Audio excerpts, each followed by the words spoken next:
And hello, everyone. Ivana Taylor here, a publisher of DIY Marketers and your host for Bizapalooza Chat. I want to welcome you to the Monday Plugged In edition. So each week we take control of the crap that complicates your business and your life. But your business has one major enemy, one competitor whose sole purpose is to keep you down, keep you comfortable, keep you safe, and that is you. Well, actually, it's more like your brain, but either way, the good news is that while you can't do anything about other people, you can do something about yourself. So today's guest is best-selling author Jeffrey Hazlett, wrote this awesome book, Think Big, Act Bigger. He's going to share his strategies on becoming a big dog. Welcome to Bizapalooza Chat, Mr. Hazlett. Hey, thanks so much for having me. Thanks for letting me wear a little headset. I can hear better, I can see better, and it's just great to be a part of this. So before we get started, talk a little bit about this whole big dog thing. Well, it comes from a company that I happen to own. I'm chairman of this company. I sit on 14 different boards. I've bought and sold over 250 companies in my career, billions of dollars in transactions. But it really comes from a company I own back in South Dakota, although it has offices in New York and LA and San Francisco. And it's called Tallgrass. And we have a saying out here in South Dakota, which we have a saying, I think, for most cowboys who are like me a little bit. If you want to run with the big dogs, you got to learn to pee in the tall grass. And so that's where that comes from. It's all about a state of mind in terms of being a big dog. And only big dogs, pee in the tall grass. So that's where that comes from. That's a slogan right on the website. Some people certainly could get offended by it, and if they do, we don't want them as clients. We only want big dogs. We only want people who get it, understand it, and really focus in on that kind of mentality of just getting it done. I love that. And I have all kinds of questions, but it had never occurred to me to ask as a city slicker myself. Yeah. Why do only big dogs pee in tall grass? What does that mean for those of us? Well, if you're a little dog, you can't. It just won't work in big grass because you can never do it. So basically, if you think, I don't want to go too much into the imagery, but as little dogs can only go so high, big dogs can go in really tall grass. So that's really it. So if you want to be a big dog, you gotta learn to pee in the tall grass. So that's really right. Well, I get it. I think I. Right. It's in this Trump world today. It's a different analogy, isn't it? Yeah. So you've done a lot of stuff, but if you could go back in time and give yourself a piece of advice, what would it be? The only piece of advice I give to myself is just do it faster and not worry about what all the other people think. And I think when we're younger and when we're less experienced, we're a little worried about this or that or upsetting the apple cart or we listen to little voices in our head. And I would say stop inviting those voices to dinner and do the things you think you need to do and do them. And, because by and large, most of the stuff that you do, no one's going to die if you make a mistake. So that's really what I would encourage you to do is do it faster don't worry about the consequences. Just, make it happen. I mean, so what if you fail? You're going to fail. It doesn't make a difference. It's a matter of winning. So the key is not to fail faster, but to win faster. And so that's why I would say do it faster. I love that. Let's talk a little bit about this Think Big thing. What have you found? What does this title mean? Think Big, Act Big? It's a great question. It's about, look, I'm from a place that most people only know on a map. I'm from South Dakota, yet I've gone to buy and sell all these businesses, to be a Fortune 100 officer, be a host of a primetime television show or television shows now. I can pretty much do what I like to do the way I like to do it. But it took me a moment in my life where I said, I'm doing this in South Dakota. I can go do this in Iowa. I can go do this in Illinois. I can go do this in New York. I can do this in Japan. I can do this around the world. And I realized that I needed to expand. When I lived in South Dakota, exporting wasn't something you do to Iowa. It's about a broader, bigger world. And so that's what I learned, was to start thinking bigger. I might be a big guy in my city. Well, how about my county? How about my state? How about beyond my state? How about my industry? How about the world? And that's really what that's about. It's about a mentality to get out of the little stories that we're in, because we're in these stories. I find people every day, my own team and sometimes myself, where I get in the story like, well, we can't do that. We shouldn't, get out of that story and think bigger. Why not? So I really tune it to what I call adding zeros. Add a zero. That's what I said. I can't believe you said that. You're like, what's your goal? I'm like, I am so freaking happy. What could I do? I could add a zero. Add a zero. Yeah, add a zero to your life, add a zero to your love, add a zero to your intensity, add a zero to your weight. Who cares? Add a zero. Because if you do it, you're going to live fun and you're going to have fun and you're going to do it differently. And that's really what this is about. And there's no difference between a business on Main Street in Sioux Falls, South Dakota, and one on Wall Street. The only difference is the numbers of zeros behind the number.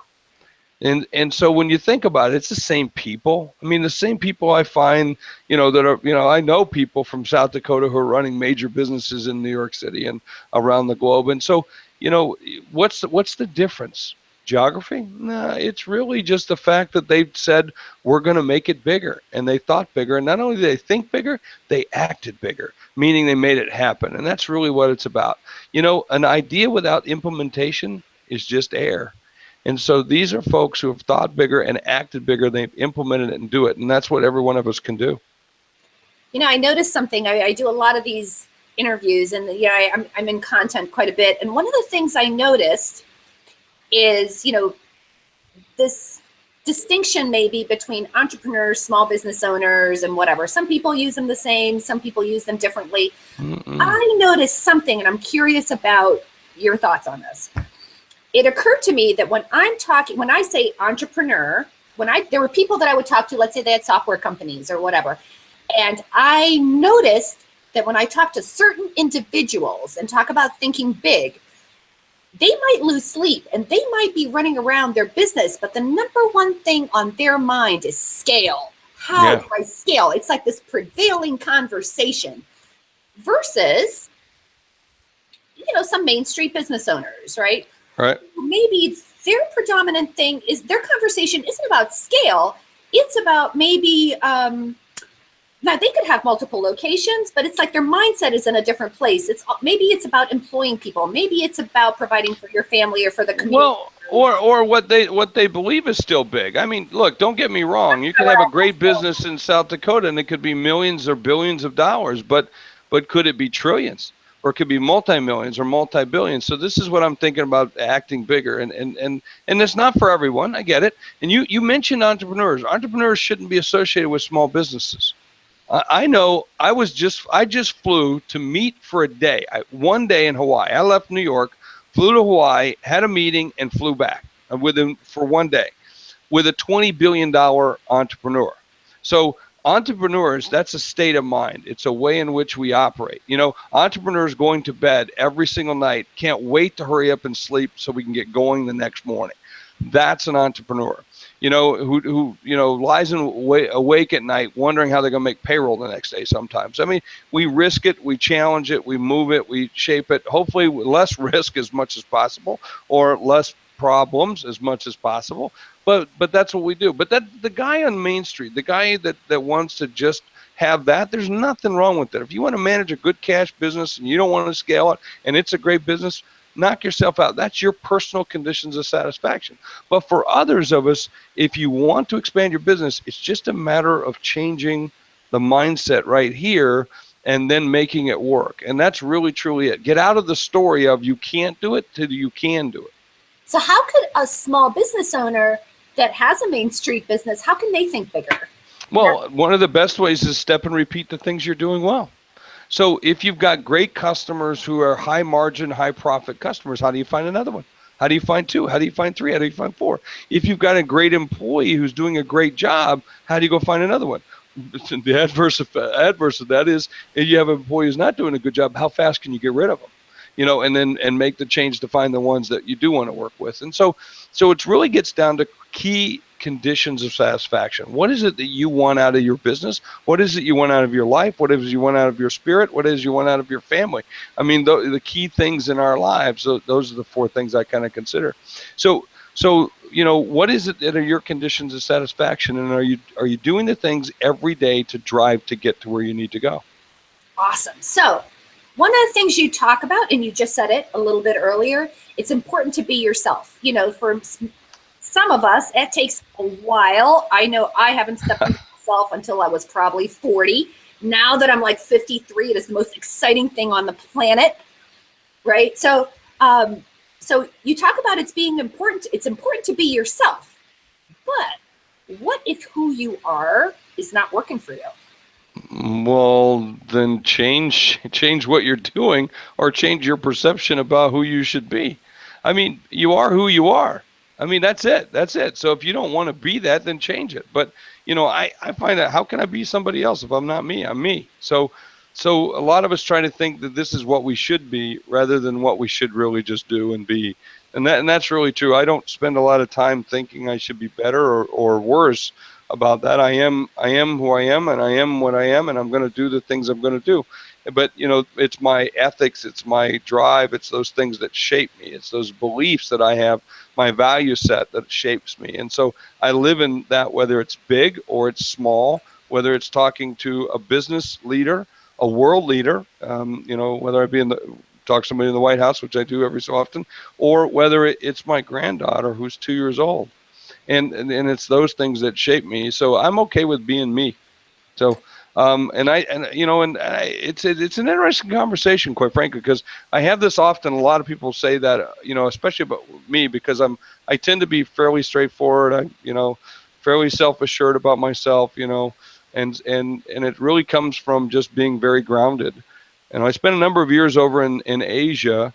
I think that helped a great deal in terms of just, being centered. But at the same time, I had some good hardworking members of my family, and that's how you did it, and that's what you did, and I had a chance to do some bad things and some good things. I just luckily chose almost the good things. So every once in a while, a couple bad things, but that's all right. You do something that I'm a big fan of. I just had this conversation before you and I got together, and that is, like, one of my beliefs is that you have got to have a point of view, and it's really awesome if in stating your point of view, you have people who disagree with you. I love that. Agree with you, right? I love that. I love debate. I love to get in debates or conversations with people just for the fact of having it, because to me, creating tension, healthy debate is a good thing. That's why a lot of folks don't like Trump. A lot of folks don't like, the things that are going on in the world. I actually like batshit crazy people, because it makes us think. I told people, Trump's been the best thing in the world for women, and they people boo me from the stage. I go, whoa, you're marching against him, So I'm not trying to be political here, but my point is, I like that. I think that creates great things and get us to a position of where we want to be, and I love people challenging me about that. I love having those kinds of debates all the time. Because, by the way, if you have opposing views, eventually you're gonna move one way or the other. So you've moved to a better position, and I think that's important.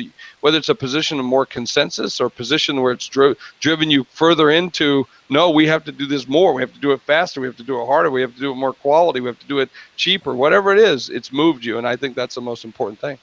And the other thing you talked about is, you said, people might be offended, but if they are offended, we don't need them as a client. Yeah, exactly. Look, I'm not here to challenge your values just because we have a different opinion. I'm watching people, delete all their friends off of Facebook right now. I'm not deleting your friends. I hope you are the craziest idiot in the world. Okay, as long as you don't, hurt my values or mean to me or people I love or other people as a human being. You can say whatever you want, and I'll defend your right to say it. If you want to burn the American flag, for instance, if you're that extreme, I'll protect your right to do it. Now, I think you're an idiot, but that's okay. That's not something. I think it's truly disrespectful, and I think you're doing it for different reasons other than your real beliefs. But that's a different thing. That's my opinion, and I'm entitled to it. And so, but I think those things are really good. So I like that. So why do you think we are afraid to think big? What do you think gets in the way of people? What's going on? It's fear itself. I mean, fear itself is one of the things that gets in the way of us, changing the way we do business, or the changing relationships, or even asking that beautiful woman across the room to even go out with you the first time you saw her 36 years ago, and counting. And to this day, she still scares the hell out of me. So, and she's only 5'1", 105 pounds, but it's instilled in who we are as human beings, something that's different. But it usually only takes 2 seconds. So it's 1, 2, and it's over.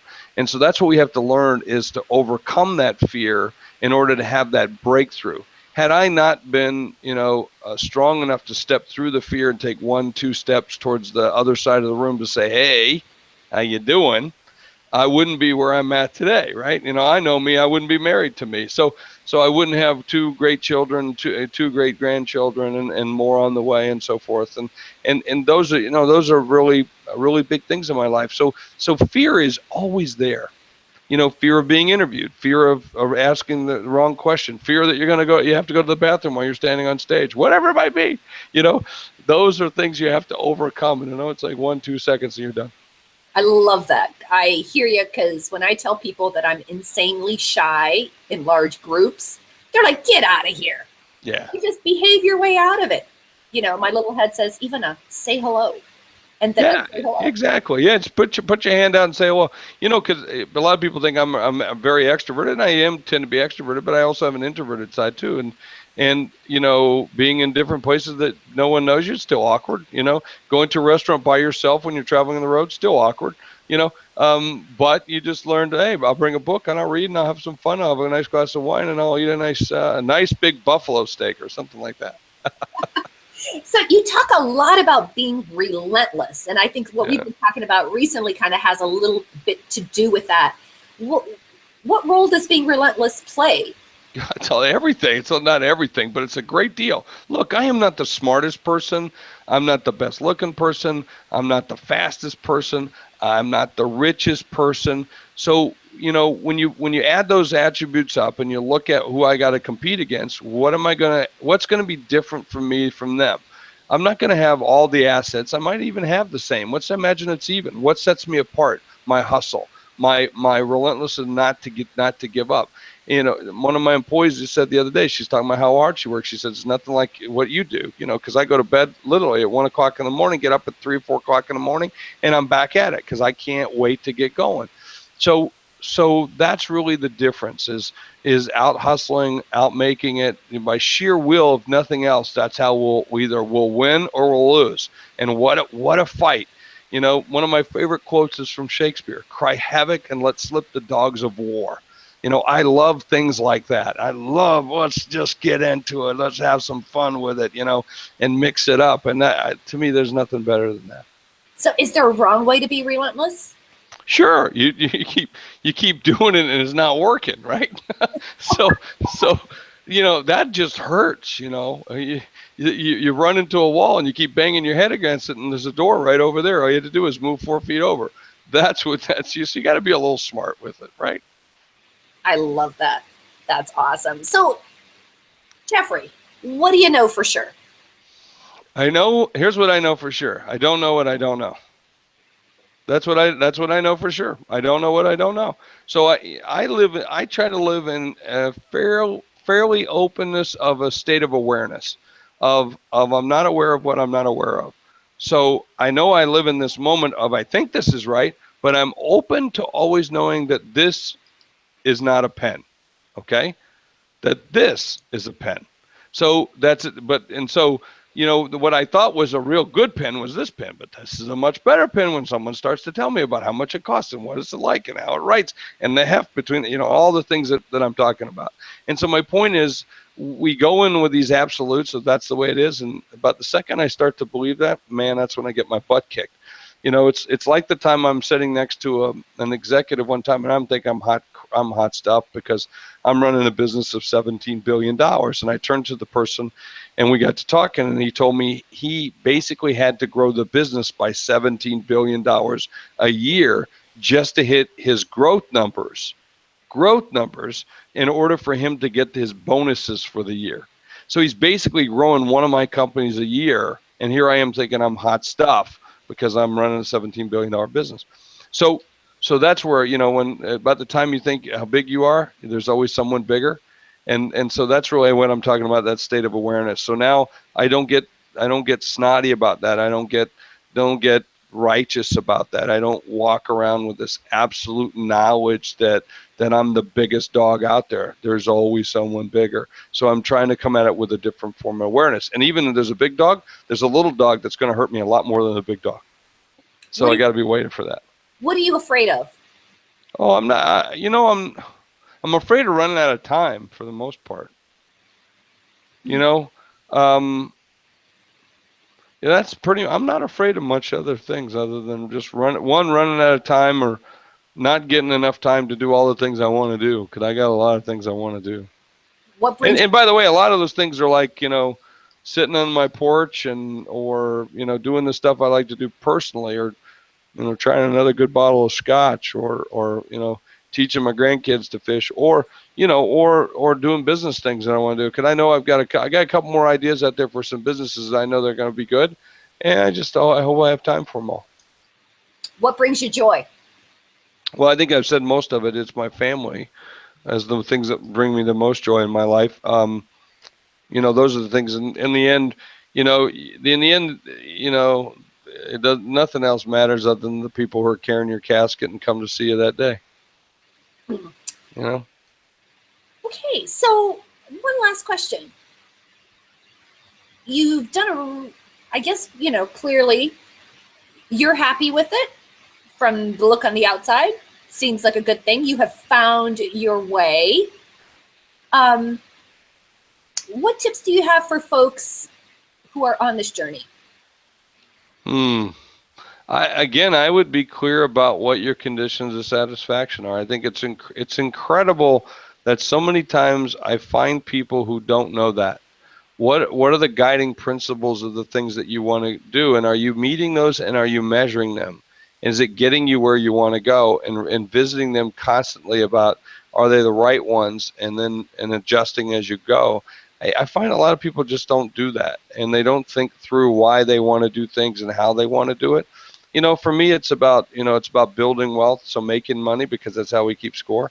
I don't need a lot, but I want enough, and then I want enough to do other things with. So that's to share with, to change the world with, and then in my own little ways, whether it's at my church, or whether it's a local college, university, or whatever it might be, or a Native American tribe, or some other things I like to do my money with, or hunting and fishing preserves and things like that. Anyway, that's a different thing. And then, so building wealth. And then the second thing is I like to learn new things. So to me, it's about learning and the knowledge and gaining more insights, that all those things combined. So that's that learning piece. And I don't want to just sound like it's very simplistic. And then the third is I got to have fun. And so can I make money and learn a lot and not have fun? Sure. Well, then I want to do it. And I can put up with not making money for a while, as long as I'm learning and having fun. I've been doing that, so I get that, because some endeavors require me with more investment, going without salaries, doing the things you got to do as an entrepreneur. But if you can't eventually make money and know what the condition of satisfaction, how long am I willing to do that for? How long do I put up with it? So forth and so on. Well, that's what I'm talking about, those conditions of satisfaction. I don't think enough people think that through. And, to say, man, I can do this for 9 months, 10 months, 12 months, a year, 2 years, 3 years, and that's my limit, and here's the things I got to have, and here's what I have to learn. So what are those conditions of satisfaction, and how you make them work for you? So what are you learning right now? I am learning all kinds of things. I'm learning I should be smarter sometimes. That's what I learned. No, but I'm learning a lot of digital techniques that I didn't know as a marketer. And that's really exciting to me, ClickFunnels and all kinds of things that I do know about, but I didn't know the in-depth things. So I go find the greatest experts I can in those fields, and I just call them up and say, hey, can you sit down with me and show me? I'm so intrigued by what you did and how you did it. Could you show me how you did it? Because this is, to me, a very exciting way of doing it. So, I get to do that a lot through my interviews on the media. So that helps me a great deal. But a lot of times it's just call them and ask them. So I'm always learning things like that. My team's always teaching me things I didn't know. Well, Jeffrey, those are all the questions I have. Well, thank you so much for being here. It was just a tremendous amount of fun. Love the book. And I love the book because there were things I agreed with and things I disagreed with. That's awesome. Love that. Good. That's how I know it's so good. the things you disagree with, you write your own book about it. That's right. It's exactly right. So I really, really appreciate it. Taking a little extra time. We'll slap this up on your video thing, and I'm promoting it already. It just doesn't have a video yet. Yeah. Well, thank you so much, and thanks for letting me be real casual here as I'm sitting in South Dakota. Now I'm going out with my team now, and we're going bowling. Awesome. Yeah, that's what we're gonna do. The team. We always do team activities, and someone picked bowling, so we're gonna go bowling. Well, strike them out. No, that's no, strike them. No, you went strikes. You won 10 strikes. Awesome. Well, all the best to you and your family. Thanks a lot for being here, and I really appreciate it. Maybe our paths will cross again. That'd be great. Thank you. Take care. Bye-bye. Bye-bye.